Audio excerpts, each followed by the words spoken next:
who had retired in Florida, went to the Army reunion in Nashville, came back. He continued with hormone treatment.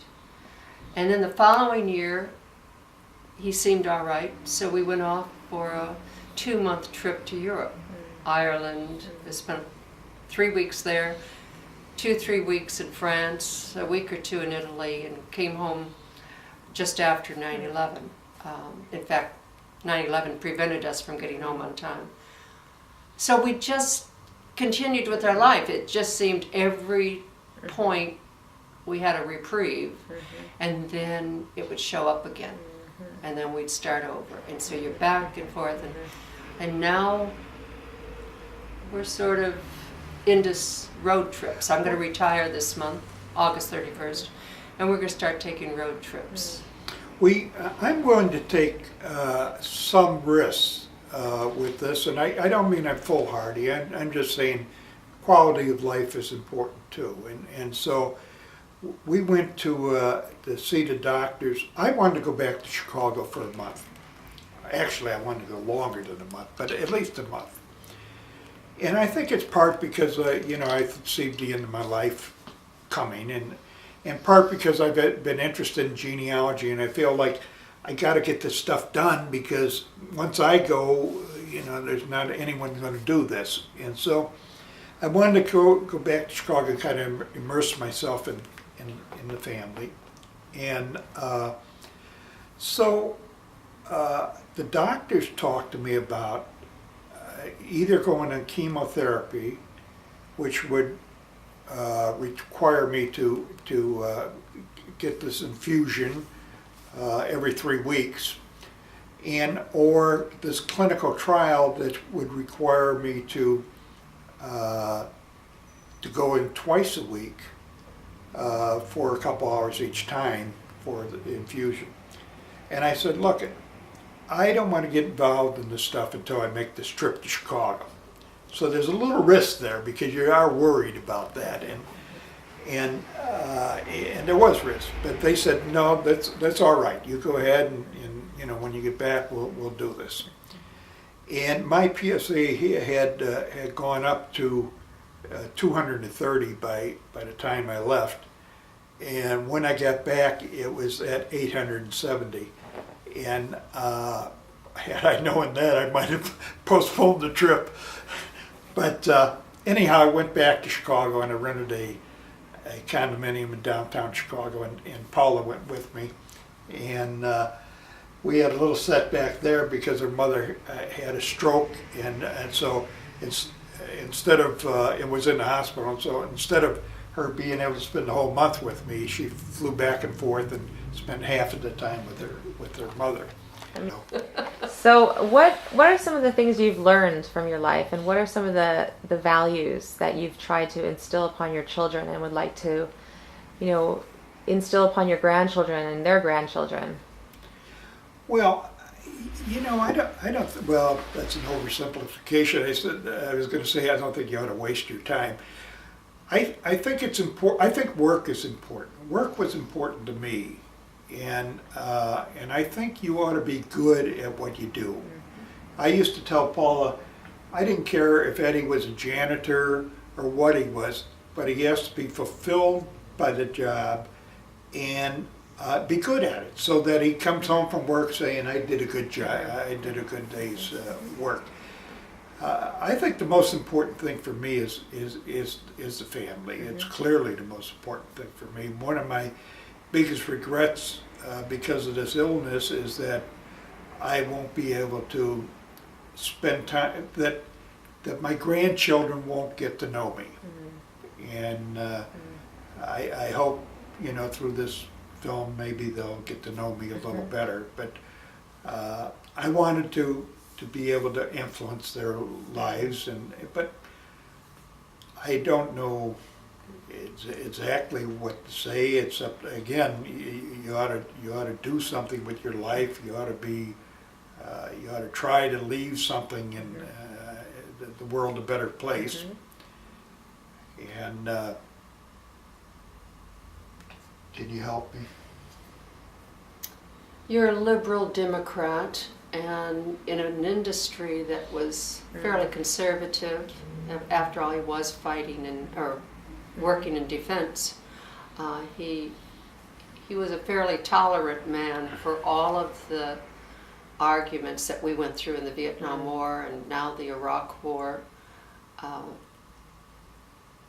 And I think he's definitely left that impression on all of the kids. I walked in my lifetime in one peace march, and it was before this war in Iraq started, and I thought, there is just no excuse for this war.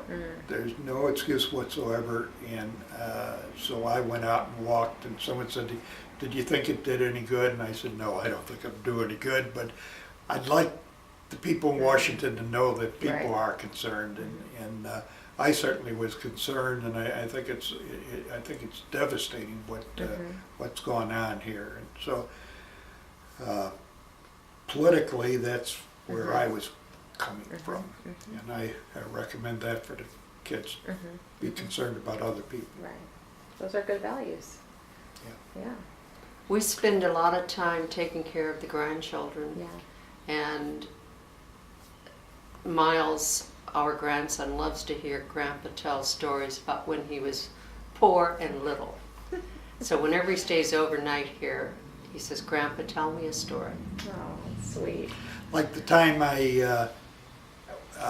gee, I don't know if we have time for this, but like the time I used to take off my glasses. I wore glasses ever since I was 3 years old, and I hated them. But I used to take them off when we played football, and when I was 7, 8 years old, 9 years old, and we'd play in what we call prairies in Chicago, which were vacant lots.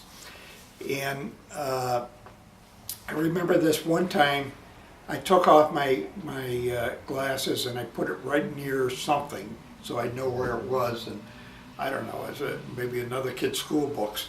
But anyhow, he left early and took the school books, and I couldn't find my glasses. And my mother was distraught because we didn't have any more. We didn't have any money to be buying more glasses. And every day she'd walk by that prairie, and she'd say a little prayer to St. Anthony or someone that she'd find it. And one day she went by and she saw the sun reflecting off of something, and he stooped down and picked up my glasses. Wow. So Miles loves that story. That's a good one. Yeah. Belief in faith. Yes, we actually, as I said, I went to Catholic schools, but I wasn't practicing for most of the time we were raising kids. And one of the things I feel badly about is that we didn't do a good job raising our kids Catholics, because I think it would be helpful to them. And to the point where, some of my kids don't care anything or don't believe anything about religion, and I think that's too bad, because now since my cancer, I have to admit that I go to church a little more often, but the truth of the matter is I don't pray for myself. I pray for the family, and I get it does comfort me now to go back to church. So it's That's nice. so I recommend that to my kids. Okay. So anything else that either of you want to say before we start wrapping up? You want to talk about your relationship with me? Well, how much you love her? Put you on the spot. Yeah. Well, I've been fascinated with her for years, and like we said, we did have some rough spots, but now we're very comfortable with each other. So she's getting more and more assertive. I've been taking, well, I don't know if this is proper play, but I've been taking, for 6 years, I've been taking hormones to I don't think I ought to be getting Remove the testosterone? Yeah. And so I've been getting more mild mannered, but I'm very content. That's not a bad thing. And I and I do love the grandchildren. I love to be around them, and as I said before, my only regret is that our kids, although they all desperately wanted to have children, they just didn't get married early, and so we don't have we have one daughter did get married in her 20s, early 20s, and she has so we have one 17-year-old granddaughter. But the rest are 5 and Toddlers, and babies. 3 and 2 and 1. Future babies. So and Maggie's trying hard to get pregnant, and I hope to be able to spend some time with her kids, but it's that's a lot to hope for, because Yeah.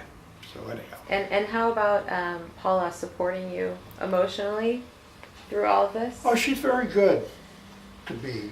I asked a question. I filled out a questionnaire that said, do people have to help you do what you're supposed to do, or what you have to do? And I said, no, I do. And then I thought, well, yes, they do. I'm doing less than I used to do, and Paul was doing the rest. I used to do that, but there's never any conversation about it. It's just that she picks up and does things that I used to do. Wow. Which is very nice. Yeah. No complaints about me doing less. So. Yeah. Anything else? We've had a good life. Yeah, good life. And if you're going to be philosophic about anything, and when I sit in church, and I'm more of a pagan than Edward, I just sit there and look at St. Francis's prayer, and it says, where there is doubt, give hope. Where there's hate, love. I think those are good testaments to the human condition.